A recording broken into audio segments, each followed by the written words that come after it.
ଗଞ୍ଜାମ ଜିଲ୍ଲା ପଞ୍ଚନକର ଘୁମୁସ୍ତରା ଉତ୍ତର ବନଖଣ୍ଡ ମୁଜାଗଡ଼ ରେଞ୍ଜ ବଜ୍ରକୋଟ ଗ୍ରାମ ନିକଟରେ ବୁଧବାର ସନ୍ଧ୍ୟାରେ ଏକ କଲରାପତ୍ରିଆ ବାଘ ଛୁଆ ମରି ପଡ଼ିଥିବା ଜଣାପଡ଼ିଛି।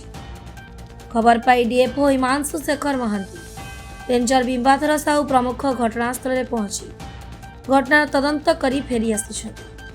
ଗୁରୁବାର ଭଞ୍ଜନଗରରୁ ଡାକ୍ତରୀ ଦଳ ପହଞ୍ଚି ବାଘର ଶବ ବ୍ୟବଚ୍ଛେଦ କରିଛନ୍ତି। ରିପୋର୍ଟ ଆସିଲେ ବାଘ କେମିତି ମରିଛି ଜଣାପଡ଼ିବ ବୋଲି ଉତ୍ତର କୁମୁସ୍ତର ଡିଏଫ୍ଓ ହିମାଂଶୁ ଶେଖର ମହାନ୍ତି କହିଛନ୍ତି। ବାଘ ଛୁଆଟିର ବୟସ ପ୍ରାୟ 2 ବର୍ଷରୁ ଉର୍ଦ୍ଧ୍ୱ ହେବ। ଛୁଆଟି କେଉଁଭଳି ପରିସ୍ଥିତିରେ ମୃତ୍ୟୁବରଣ କରିଛି ସଠିକ୍ କିଛି ଜଣାପଡ଼ିନାହିଁ। ବ୍ୟବଚ୍ଛେଦ ପରେ ମୃତ୍ୟୁର କାରଣ ଜଣାପଡ଼ିବ। ବାଘ ଛୁଆଟି ଜୁଭେନାଇଲ୍ ବୋଲି ଡିଏଫ୍ଓ ସୂଚନା ଦେଇଛନ୍ତି। ଗୋଟେ ଲିଓପାର୍ଡର ମୃତ୍ୟୁ ହେଇଛି ବଜ୍ରକୋଟ ଜଙ୍ଗଲରେ, କ'ଣ ହେଇଛି? ଗୋଟେ ଆମର ଜୁଭେନାଇଲ୍ ଲିଓପାର୍ଡଟା ତାର ଆନୁମାନିକ ବୟସ 2 ବର୍ଷ ଭିତରେ ହେବ। ଏଇ ଯେଉଁ ଆମର ବଜ୍ରକୋଟ ସ୍କୁଲ ପାଖର ନିକଟବର୍ତ୍ତୀ ଗୋଟେ ଛୋଟ ଜଙ୍ଗଲ ଭିତରେ ପଡ଼ିଥିବାର ଖବର ପାଇ ଆମ ଷ୍ଟାଫ୍ ମାନେ ଆସି ପ୍ରଥମେ ତାକୁ ଆଇଡେଣ୍ଟିଫାଇ କଲେ। ଆମେ ତାପରେ ଆସିକି ମୁଁ ମଧ୍ୟ ସ୍ପଟ୍ ଇନକ୍ୱାରି କରିଥିଲି। 18 ତାରିଖ ଦିନ ଏହାର ଡେଥ୍ ହେଇଥିଲା। ତେଣୁ ମୁଁ ଆସିକି ଆମେ ସ୍ପଟ୍ ଇନକ୍ୱାରି କଲା ପରେ ଯେହେତୁ ସନ୍ଧ୍ୟା ହୋଇଯାଇଥିଲା, ତେଣୁ ଆମେ 19 ତାରିଖ ଦିନ ଆଜି ସକାଳୁ ଆଜି ପୋଷ୍ଟମର୍ଟମ୍ କରାହେଲା। ଆଉ ତାର କିଛି ଏକ୍ସଟର୍ନାଲ ଇଞ୍ଜୁରୀ କିଛି ନଥିଲା ତା ବଡ଼ିରେ। ଆଉ ତେଣୁ ଆଜି ପୋଷ୍ଟମର୍ଟମ୍ କରି ତାର ଯେଉଁ ଆମର ଯେଉଁ SOP NTC SOP ଯେଉଁଟା ଅଛି, SOP ଅନୁସାରେ ଆମର 3 ଜଣ ଭେଟନାରୀ ସର୍ଜନ ଆସି ଆମର ଏଠାରେ ଗଲେ। PRI ମେମ୍ବର, ସରପଞ୍ଚ, ଆମର NGO ସମସ୍ତେ ମିଶିକି ଆମର ଆଜି ଏଠି ତା ପୋଷ୍ଟମର୍ଟମ୍ ହେଲା। ପୋଷ୍ଟମର୍ଟମ୍ ପରେ ତାର ଯେଉଁ ବଡି ପାର୍ଟସ୍ ଗୁଡ଼ାକ ସବୁ କଲେକ୍ସନ୍ କରାହେଇକି ଆମର ସେଣ୍ଟର ଫର୍ ୱାଇଲ୍ଡ ଲାଇଫ୍ ହେଲ୍ଥକୁ ପଠାଗଲା। ଏବଂ SOP ଅନୁସାରେ ଆଜି ଏବେ ବର୍ତ୍ତମାନ ଆମେ ତାର ଯେଉଁ ବଡ଼ିଟାକୁ ମାନେ ବର୍ଣ୍ଣିଂ କରିଦିଆଯାଉଛି, ଯେମିତି ତାର କିଛି ଅଂଶ ରେମିନାଣ୍ଟ ସମସ୍ତ ପୋଡ଼ିଯିବା ପର୍ଯ୍ୟନ୍ତ ଆମେ ଅପେକ୍ଷା କରିବୁ। ସାର୍, ଆମ ଜଙ୍ଗଲରେ ପ୍ରାୟ କେତେ ବାଘ ଖଣ୍ଡ ଅଛି? ଆମର ପ୍ରାୟ ପ୍ରତ୍ୟେକ ରେଞ୍ଜରେ ଦେଖାଯାଉଛନ୍ତି ଲିଓପାର୍ଡର ପ୍ରେଜେନ୍ସ ରହିଛି। କୋଉଠି କୋଉଠି ସେମାନେ ଛୋଟ ଛୋଟ ପ୍ରେ ଧରନ୍ତୁ ଛେଳି, ମେଣ୍ଢା ଏମାନଙ୍କୁ ସବୁ କିଲିଂ କରୁଛନ୍ତି। ଆଉ ସେ ତାର ବି ରହିଛି। ଆମର ଯେଉଁ ନିକଟରେ ଆମର ଯେଉଁ ଟାଇଗର ଏଷ୍ଟିମେସନ୍ ହେଇଥିଲା, ସେଥିରେ ମଧ୍ୟ ଆମର ଯେଉଁ ସାଇନ୍ ସର୍ଭେରେ କିଛି ଜାଗାରେ ତାଙ୍କର ଲିଓପାର୍ଡର ସାଇନ୍ ଆସିଥିଲା। ଏବଂ ଆମର ଯେଉଁ କ୍ୟାମେରା ଟ୍ରାପ୍ ମଧ୍ୟ ଲଗେଇଥିଲୁ, ସେଥିରେ ମଧ୍ୟ ଲିଓପାର୍ଡଙ୍କ ପ୍ରେଜେନ୍ସ ଅଛି, ତାଙ୍କ ଫଟୋ ଅଛି। କେତେ ଖଣ୍ଡ ତ କାଉଣ୍ଟିଂ ତ ହେଇପାରିନି। କାଉଣ୍ଟିଂ ମାନେ ଆମର ଯେତେବେଳେ ଫୋରକାଷ୍ଟ ହବ ଆମର ରେଜଲ୍ଟଟା, ବାଘ ଗଣନାର ରେଜଲ୍ଟଟା ଆମର ୱାଇଲ୍ଡ ଲାଇଫ୍ ହେଡକ୍ୱାର୍ଟର ଇଏ କରିବ, ଆମର ପବ୍ଲିଶ କରିବ। ତେଣୁ ଆମେ ବର୍ତ୍ତମାନ ସେଟା କହିପାରିବାନି, କିନ୍ତୁ ସବୁ ରେଞ୍ଜରେ ପ୍ରେଜେନ୍ସ ଅଛି। ମହାବଳ ବାଘ କିଛି ଅଛି? ମହାବଳ ବାଘ ନାହାନ୍ତି ଆମର। ଲିଓପାର୍ଡ। ବିଜୟ ଲକ୍ଷ୍ମୀ ସାହୁ, ଗାଁ ବଜ୍ରକୋଟ।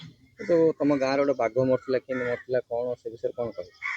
ବାଘ ତାର ସେ କୋଉଠି କେମିତି ମରିଯାଇଥିଲା ଆମେ ଜାଣିନୁ। ସବୁ ଏମିତି କଥାବାର୍ତ୍ତା ହେଲେ ହେଇକିରି ସବୁ ଜଣାଶୁଣା ହେଲାକୁ ଫରେଷ୍ଟ ଡିପାର୍ଟମେଣ୍ଟ ଜାଣିଲେ, ତାଙ୍କେ ଆସିକି ତାଙ୍କ କରାମତ କଲେ। କେତେ ବଡ଼ ବାଘଟା ହେଇଥିବ ଆପଣ ଦେଖିଲା ବେଳେ? ସେ କେତେ ଫୁଟ କି ସେଇଟା ଆମେ କହିପାରିବୁ। ବାଘ ନା ବଡ଼ ବାଘ? ଛୋଟଟା। ତମ ଗାଁରେ ବାଘ କେତେ ଦିନ ହେଲା ବୁଲୁଛି ନା ଆଜି ପ୍ରଥମ ଥର? ନାଇଁ, ଗୋଟେ ଦିନ ରାତିରେ ଆସିଥିଲା, ଆଇକି ଛେଳି ଗୋଟେ ଆଘାତ କଲା। ତାପରେ ସବୁ ଯୋଗାଯୋଗ କରିକି ଫରେଷ୍ଟ ଡିପାର୍ଟମେଣ୍ଟ ଲୋକ ସବୁ ଆସିଲେ। ଏମିତି ସେ ପଳେଇଥିଲା, ଆସିନଥିଲା। ସେ କୋଉଦିନ ଆଇକି ମରିଯାଇଛି ଆଉ। ଆଗରୁ କେବେ ଆସିଥିଲେ ନା ତମ ଗାଁରେ ପ୍ରଥମ ଥର? ନାଇଁ, ଏଇଟା ପ୍ରଥମ ଯାଇଥିଲି। ହାତୀ ମାନେ ଆସିଥାଏ ସିନା, ବାଘ କେବେ ଆସିନଥିଲା। ତମ ବର୍ତ୍ତମାନ ତମ ଗାଁରେ ବାଘ ଆସିଲା, କେତେ ଆପଣ ଭୟଭୀତ ଅଛନ୍ତି? ଆଉଥରେ ପୁଣି ବାଘ ଆସିଲେ କେମିତି କ'ଣ କରିବେ? ସେଇଟା ଗାଁ ଲୋକ ସବୁ କ'ଣ କରିବେ, ବାଣ ଫାଣ ଫୁଟେଇକିରି ହାତୀକି ଯେମିତି ଘୋଡ଼ୁଛନ୍ତି ସେମିତି କରିବ। ଆଗରୁ କେବେ ବାଘ ଦେଖିଥିଲେ?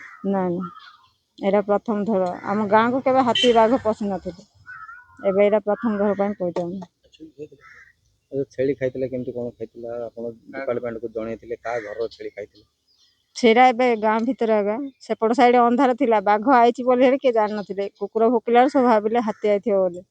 ତାପରେ ଲାଇଟ୍ ଫାଇଟ୍ ମାରିକି ଗଲା ବେଳକୁ ସେ ଭିତରକୁ ପଳେଇଯାଇଛି ବାଘ। ଆଉ ଛେଳି ଗୁହାଳରେ କହିକି ଚିପି ଦେଇଛି। ତାପରେ ଡିପାର୍ଟମେଣ୍ଟକୁ ଫୋନ୍ କରାହେଲା, ୱାଚରେ ଅଛନ୍ତି ଯିଏ, ଫୋନ୍ କରି କହିଲାକୁ ଫରେଷ୍ଟ ଗାର୍ଡ଼ ସବୁ ଆସିଲେ। କୋଉ ଗାଁ ମଉଲ ବୋଲି ତମ କଣ କେବେ ବାଘ ଆଇଥିଲା ତମ ଘରକୁ ବୋଲି ଶନିବାର ଦିନ ରାତି 8ଟା 9ଟା ଭିତରେ ପୁରା କଣ ହେଇଥିଲା ଘଟଣା କୁ ରାତି 8ଟା 9ଟା ଭିତରେ ଆସିକି ବାଘଟା ଛେଳ ଚିପି ଦେଲା। ତାପରେ ଆମେ ପାଟିତୁଣ୍ଡ କଲୁ। ତାପରେ ବାଘଟା ପଳେଇଲା। ତାପରେ ଆମେ ହଁ ବାଘ ଦେଖିଥିଲୁ ଆମେ ପଳେଇଲା। ବାଣ ଫାଣ ଫୁଟାଫୁଟି କଲୁ। ତାପରେ ବାଘଟା ଆଉଥରେ କିଛି ସମୟ ପରେ ଆଉଥରେ ଆସିଥିଲା। ସେତେବେଳେ ଫରେଷ୍ଟ ଷ୍ଟାଫ୍ ଆସିଲେ, ତାଙ୍କେ ବି ଦେଖିଛନ୍ତି। ଅଳ୍ପ ଟିକେ ନାଙ୍ଗଡ଼ ପଟ ତାର ଦେଖିଛୁ, ଆମେ ବେଶୀ ଦେଖିନୁ। ତାପରେ ଆଜି ଯୋଉ ଗୋଟେ ବାଘ ମରିଛି ସେ ବାଘ ଆସିଥିଲେ କି? ସେଇ ବାଘ ଆମେ କଣ ଜାଣିଛୁ ସେମିତି ଜାଣିନୁ ଆମେ।